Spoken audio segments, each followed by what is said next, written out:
This episode of the New Medical Nomads podcast is brought to you by Nomadicare. Now, personally, I love Nomadicare. I've used Nomadicare, and I recommend the company to all new travelers. What Nomadicare does is it takes the fear out of getting set up with a bad recruiter, which is the biggest fear that you have jumping into this journey.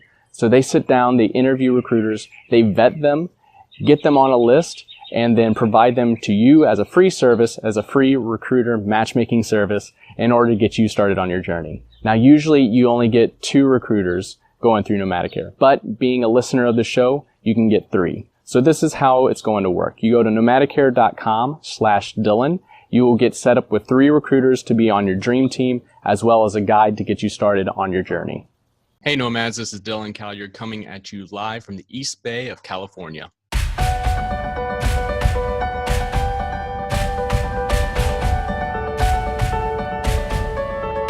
Hello everyone, welcome to another episode of the New Medical Nomads podcast. I am your host, Dr. Dylan Callier, founder of New Medical Nomads, and today we are talking about Harry Potter and travel and a term called anti-fragility. So some of you might know I'm a little bit of a Harry Potter nerd. When I was a kid growing up, I actually looked quite a bit of resemblance to Daniel Radcliffe, to the point where I would get stopped when we visited Florida. And the most vivid story is a little girl that stopped and she goes, "Mommy, Mommy, Daddy, Daddy, look, Harry Potter, Harry Potter." And I just enjoyed the series so much. And I don't know what happened. I eventually grew out of it. But grew out of looking like Daniel Radcliffe. Definitely still into Harry Potter. But I want to know what you guys is, if you know, I'm going to put it in the show notes. You can take a Harry Potter quiz to find out what your Hogwarts house is. I am a Slytherin, and this was a bit of a life identity crisis because I knew in my heart for the longest time that I belonged to Ravenclaw. And Ravenclaw's like the smart ones, you know, they're really nerdy.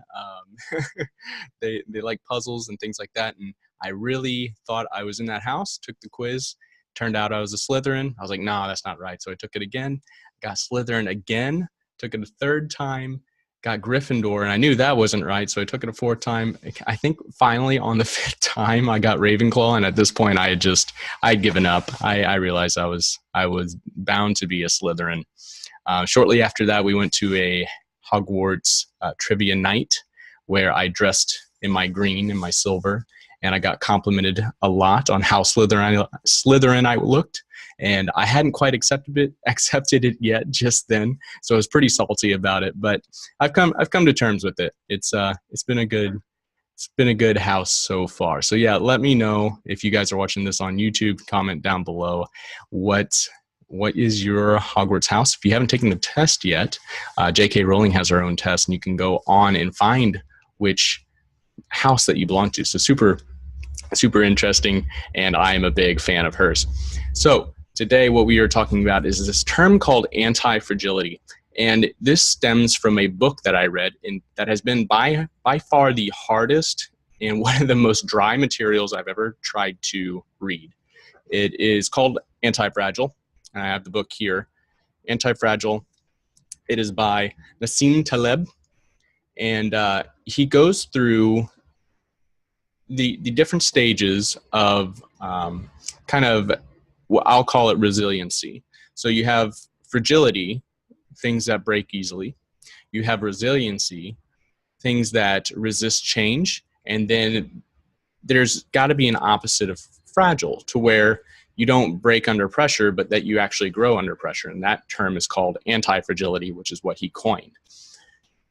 I'm going to give examples of each one of these using props and items from the Harry Potter universe, but I'll also be using some real world applications, and then also, of course, tying it together at the end with travel. Now, fragility, you want to think of like a glass vase, very fragile, to where when it meets something, say you drop it, it meets a barrier, it shatters, it breaks down.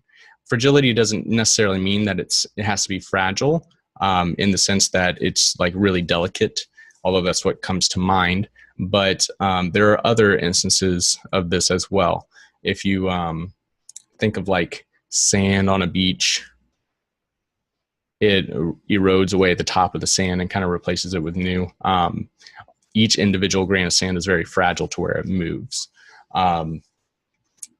Fragility can be over time, or it can be instantaneous, kind of like a glass vase. Looking at the Harry Potter world, this is something I wrote about originally when I started just blogging about PT. This was one of my first pieces out.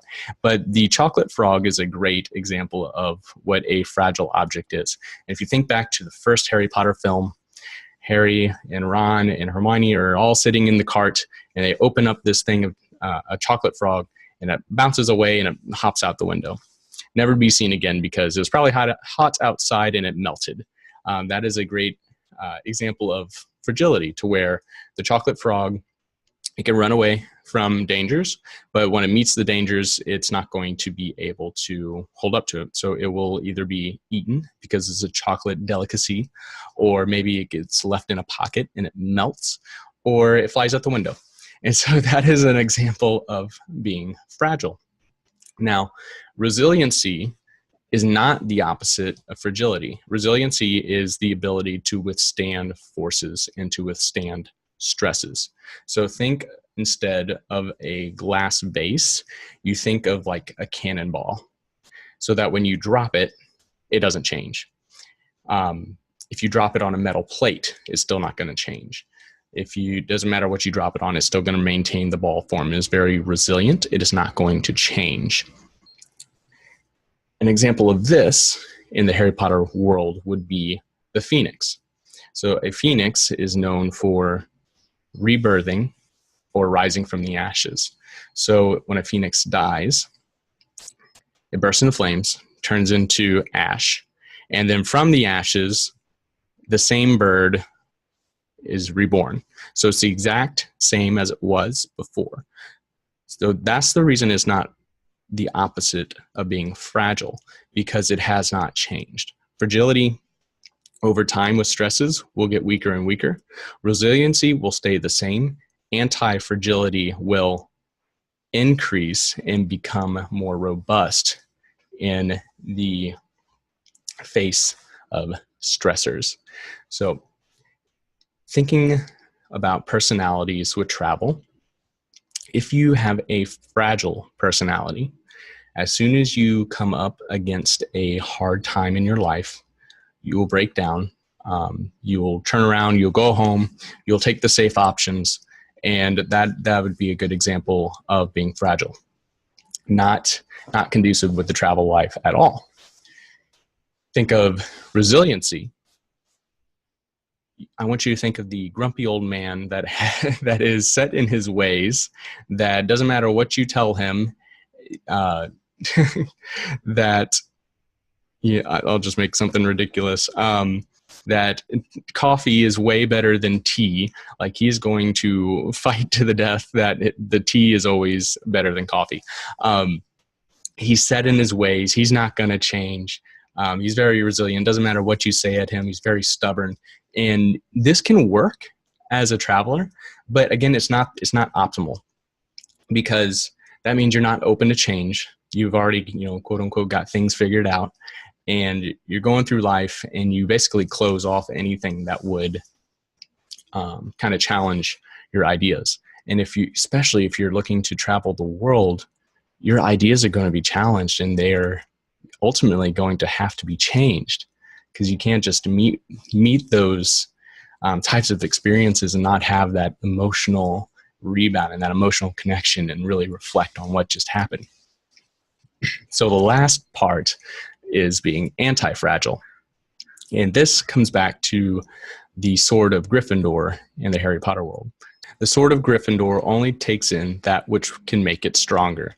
So in the movies, we see that it takes Horcruxes, it takes basilisk venom, anything stronger than the actual sword itself. The sword becomes stronger because of that. If it's less of a stress to the sword won't change. if it is more stress to that sword, it will grow and become stronger. That is a great example of anti-fragility. Now, the reason this book is so difficult to read is because it goes through not only kind of human physiological systems, political parties, it goes through financial currencies, a lot of different things that are very difficult to understand. It takes time to read through it, and that's why it's been one of the most difficult books for me to really get through. And the example of this would be, instead of dropping the glass or dropping the cannonball, I want you to think of bone. Bone needs stressors in order to form more osteoblasts, in order to create more bone. As we see with women who grow older and do not challenge their system, they don't weight train, they don't walk regularly, they're not getting up out of the chair, they live sedentary lives, their bones become brittle because they're not getting the forces of the muscle pulling on the bone in order to make it stronger. So bone is an excellent example of that as well, to where if you don't use it, you lose it. If you're not weight training when you're elderly, or you're not being very active and going on hikes, it's going to catch up with you and your bones are going to deteriorate, because the body is an anti-fragile system. We thrive on stressors. Bone is one example. Muscle is another example. Hypertrophy, cardiac workouts, everything. If you apply stress to the body will respond in a positive way to an extent. There are, of course, always breaking points, but a regimented progression is what's needed in order to make sure that your stressors are causing you to grow. So this also goes with personalities. If you're a traveler, the most optimal personality to have would be to be anti-fragile, to where these stressors that you face while you're on your journey are going to make you better. When you show up to that Airbnb and it doesn't look anything like the pictures had it, and you're still able to, deal with the refrigerator that doesn't work, or you go to an entirely new place, or you just kind of bunker down and take it for what it is, that's you becoming better. When you go to that contract, and that contract has you seeing a whole slew of patients, still legal, but is it ethical? You're not so sure. You're going to learn how to handle all of that, and also learn how to say no when they do cross those legal boundaries. You are getting better. When you ultimately pick up everything you have, go across the US, go to a new place where you don't know anyone, and now you're finding yourself at a movies by yourself, at the dinner table, sitting at a fancy restaurant by yourself having a meal, completely out of your comfort zone. That is when you grow as an individual, because there are stressors in your life as a traveler, and you are anti-fragile and you're growing from those experiences. So that is what I wanted to talk about today, guys. Definitely something that has changed the way that I look at life, that I look at experiences. When I'm going through hard times, I just remember that it's going to be educational, that I'm going to learn, and ultimately I'm going to get better because of it. It's also changed the way that I speak with my patients, in order to them, to explain the system to them as well, that they're not fragile, that it's okay that they have an MRI that says they have bulging discs, because that doesn't matter. And they're not resilient either, because then they would just stay the same and they still wouldn't be able to pick up their grandkid, but they're anti-fragile. So if we can get you lifting gently at a regimented program, that you will be able to grow and become a better version of you, and be able to lift that grandchild, or go for a walk with your spouse, or whatever emotional attachment goal that they have, in order for them to achieve their most optimal life. So that is what I want to talk about today, guys.